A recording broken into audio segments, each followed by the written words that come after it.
अस्सलाम वालेकुम नाज़रीन, मैं हूं रज़ा हाशमी। आप देख रहे हैं लाहौर 42 न्यूज़। नाज़रीन, हम अभी तक तो सियासत का आपके साथ भी बात हो रही है सियासत के ऊपर, और हर कोई जिसको देखें वो सियासी राग अलाप रहा है। और ये इतना टॉक्सिक हो गया है कि आपके और हमारे रिलेशंस, हमारा सोशल फैब्रिक, हमारी उठन और बैठन जिसको कहते हैं, यानी रहन सहन हमारा, वो भी इस तज़ाबियत का शिकार है जो इस सियासत ने उसे कर दिया है। गए वक्त के जब सियासत असूलों पर हुआ करती थी, किसी बात पर हुआ करती थी, अब झूठ साजिश मदाखलत के ऊपर सियासत जो हो रही है वो क्या सियासत होगी। बहरहाल मैंने सोचा कि इससे ज़रा एक मुख्तलिफ टॉपिक के ऊपर बात कर ली जाए। मैं आपसे कुछ चीज़ें डिस्कस करना चाह रहा था, ख़ास तौर पे पेरेंट्स से मैं डिस्कस करना चाह रहा हूँ जिनकी जो है औलादें इस वक्त यूनिवर्सिटी में मौजूद हैं और वो अपना करियर बनाने की तरफ जा रही हैं 1 साल 2 साल के अंदर।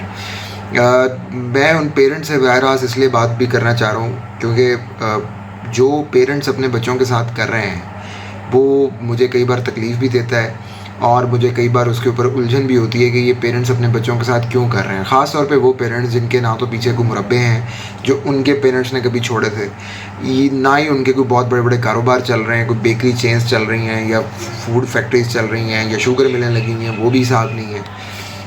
तो ऐसे पेरेंट्स जिन्होंने आज तक अपनी ज़िंदगी के अंदर जो कमाया वो अपने बच्चों पे लगाया और उसी के अंदर सर्वाइव किया, किराए के घरों के अंदर सर्वाइव किया, और उन बच्चों को अब वो इस ख्वाब के साथ कि वो कुछ बनेंगे आगे निकल के और वो वहाँ पे आगे जाएंगे, उनको भेजा है उन्होंने यूनिवर्सिटीज़ के अंदर।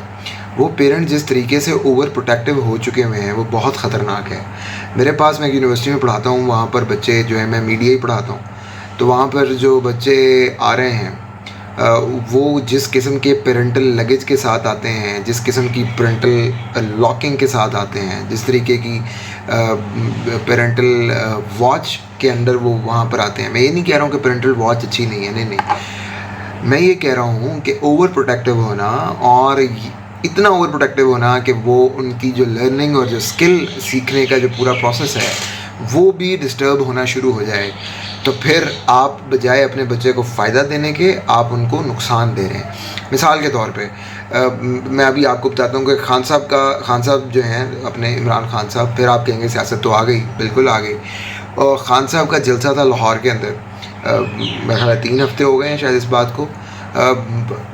मैंने बच्चों को, क्योंकि वो जर्नलिज़्म कर रहे हैं और रिपोर्टिंग पढ़ रहे हैं मेरे पास, तो वो मैंने उनको बतौर असाइनमेंट उनको कहा कि आप जलसा जाएं और कवर करें, और जो भी आप कवरेज करेंगे उसको हम स्क्रीन पे छूट नहीं सकते। खैर जी, चले गए। जब उधर गए तो वहाँ पर फिर बच्चों ने आके जब मुझे कहानियाँ सुनाई, अब एक बच्चा अगले दिन मेरे पास आया ऑफिस मेरे, और मुझे आके कहता है कि सर वो, मैंने कहा हाँ भाई सुनाओ कैसा रहा एक्सपीरियंस। तो कहता है जी कि सर एक्सपीरियंस अच्छा था लेकिन बुरा भी बहुत था। मैंने कहा जी क्यों, खैर हो? क्योंकि as a teacher, as a instructor, मेरे बैक ऑफ द माइंड ये होता है कि यार किसी बच्चे के साथ कोई ऊँच नीच, खास तौर पर किसी खातून के साथ फील्ड में ना हो जाए, क्योंकि वो मैंने उनको भेजा हुआ है तो मुझे उन बच्चों का ख्याल भी करना है। मैं इस मैंने कहा जी क्यों, क्या हुआ? उन्होंने कहा जी कि सर जब मैं उधर पहुंचा तो मैं अपने वाले साहब को बगैर बताए आया था, क्योंकि आपने कहा था कि लाजमी जाना है।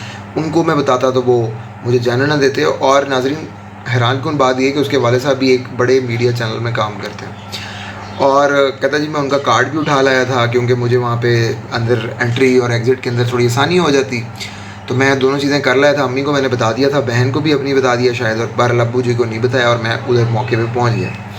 जब ये उधर मौके पे पहुंचा तो जिस चैनल में वो काम करते हैं उस चैनल के रिपोर्टर ने वो जब देखा, कोई जानता होगा, उसने उनको फ़ोन कर दिया। उन्होंने कहा देखें जी आपका तो सपुत्र यहाँ पर फ़र्जंदे अर्जुमंद यहाँ पर पहुँचा हुआ है रिपोर्टिंग करने के लिए। तो उसके वाले साहब जो कि सबर्ब्स में रहते हैं, जो लाहौर से तकरीबन बाहर वाले एरिया में रहते हैं, वहाँ से वो चले और मीनार पाकिस्तान वो पहुँच गए। ये भी सुबह का टाइम था, और वहाँ पर जाकर उस बच्चे को उन्होंने बाजू से पकड़ा, उसको अंदर गाड़ी में बिठाया और उसको ले गए। और जब उस बच्चे ने प्रोटेस्ट किया कि नहीं जी मुझे ये करना ही करना है, मेरी असाइनमेंट है, उन्होंने कहा जी मैं टीचर से बात कर लूँगा। उन्होंने कहा ना करना जी टीचर से बात, उल्टा मतलब कुछ और ख़राब ना हो जाए काम। तो वो नोइंग मी उसने बताया, क्योंकि मैं तो इस चीज़ के वैसे ही बड़ा ख़िलाफ़ हूँ। बहरहाल जी वो फिर उसके वाले साहब उसको एक चक्कर दे कर छोड़ गए, और ये भी उन्होंने कहा कि तुम मेरी सिंगल औलाद हो और देखो कि तुम जो है ना करो अपनी मर्ज़ी, और मैं तुमसे नाराज़गी का भी इजहार किया, लेकिन उन्होंने कहा कि जी देख लो फिर और कर लो फिर और ये दो। इसी तरीके से एक बच्ची ने मुझे वाक़या सुनाया कि जी उसके वाले साहब जो थे वो उसको एंड टाइम तक ये भी कहते रहे कि यार तुम 10 नंबर कटवा लो, अपने क्या जाने की ज़रूरत है वहाँ पे। एक तो वो इमरान खान साहब के थे भी मुखालिफ, तो इस तरह का एक वाक़या उन्होंने सुनाया। फिर उधर बच्चियाँ और थीं जो अभी शाम हुई नहीं थी, अभी जलसा शुरू नहीं हुआ था, उनको निकलना था और वो जी सर हम जा रहे हैं, हमारे पेरेंट्स हमें बुला रहे हैं, ये है वो है। कुछ ऐसे बच्चे और बच्चियाँ भी थीं जिन्होंने बड़ा ज़बरदस्त काम किया, उन्होंने वो अपनी फैमिली के भी उन्होंने स्टैंड लिया और वहाँ पर खड़े रहे, लेकिन वो ज़ीरे के बराबर थे और उनको भी बड़ा दबाव बर्दाश्त करना पड़ा। सो मैं पेरेंट्स को भी बड़ा क्लियरली मैं बताऊँ, आप जिसको आप ओवर प्रोटेक्शन कह रहे हैं, जिसको आप प्रोटेक्शन कह रहे हैं, वो आपके बच्चों की सीखने की सलाहियत के ऊपर असरअंदाज हो रही है। आपके बच्चे माशाल्लाह सर्वाइव करते हुए 20s के अंदर पहुँच गए हैं। अल्लाह ताला उनको ज़िंदगियाँ दे, वो मज़ीद सर्वाइव भी करेंगे और वो मज़ीद फले फूलेंगे भी, मज़ीद सीखेंगे, दुनिया की दौड़ के अंदर शामिल होंगे। लेकिन जिस तरीके से आप उनकी टांगें जकड़ रहे हैं और ये सब कुछ आप एहतियात के नाम पर कर रहे हैं, बेनौलेंस के नाम पर कर रहे हैं कि ये तो तुम्हारे फ़ायदे के लिए सब कुछ हो रहा है। हजूर, माएँ हो या बाप, आप उनके फ़ायदे के लिए कुछ नहीं कर रहे, बल्कि आप उनका नुकसान कर रहे हैं। ये उनकी लर्निंग को हिट कर रहा है, इफ़ेक्ट कर रहा है। जैसे जैसे उनकी लर्निंग इफ़ेक्ट और हिट होती जाएगी, वैसे वैसे इनके नौकरियों पर जाने के चांसेस कम होते जाएंगे। अगर ये आपकी या किसी की सिफारिश से कभी पहुंच भी गए नौकरियों के ऊपर, तो ज़्यादा देर वहाँ पर सर्वाइव नहीं कर सकेंगे। और अगर ये सर्वाइव कर भी लिए, तब भी वो एक ऐसा गंदा सर्वाइवल होगा, ऐसा नागुफ्ता बेस सर्वाइवल होगा जिसको वो कोई ग्रेस वाली बात उसके अंदर नहीं होगी। वो कभी किसी की मिन्नतें कर रहे होंगे, कभी किसी के आगे हाथ फैला रहे होंगे, कभी कहीं पर कॉम्प्रोमाइज़ कर रहे होंगे अपनी सैंक्टिटी और अपनी इंटेग्रिटी, और इस तरीके से ये लेकर चलेंगे। प्लीज़, तो लाजमी मैं ये लड़के हैं उनके पेरेंट्स को मैं कह रहा हूँ जिनके पीछे कुछ जताते नहीं हैं, जिनके पीछे बिज़नेस नहीं चल रहे, खुदा का वास्ता अपने बच्चों को माजूर मत बनाएं। आप उनको फ़िज़िकली माजूर नहीं बना रहे, आप उनको स्किल वाइज माजूर बना रहे हैं, आप उनको सीखने की सलाहियत से माजूर कर रहे हैं। और ये चीज़ उनको, आपने पूरी ज़िंदगी उनके सरों पर नहीं रहना सर। आप ज़्यादा से ज़्यादा अगले 10 साल होंगे, मैक्सिमम 20 साल होंगे। उसके बाद एक ज़िंदगी और मौत अल्लाह के पास है, उसको पता है किसने कितनी देर रहना है। लेकिन जो असूल जो हम देख रहे हैं, जो पैटर्न्स हमें नज़र आते हैं स्ट्रक्चर के अंदर, वो तो सिंपली यही स्ट्रक्चर है ना कि आप जो है वो ज़्यादा से ज़्यादा 20 साल और रह लेंगे। बहुत भी आपने खींच लिया जिनकी उम्रें इस टाइम 60-60 सालों की हो चुकी हुई हैं या 50 सालों की भी हैं। 20 नहीं तो यार 25 खींच लोगे। उसके बाद आपके जो बच्चे हैं वो क्या करेंगे?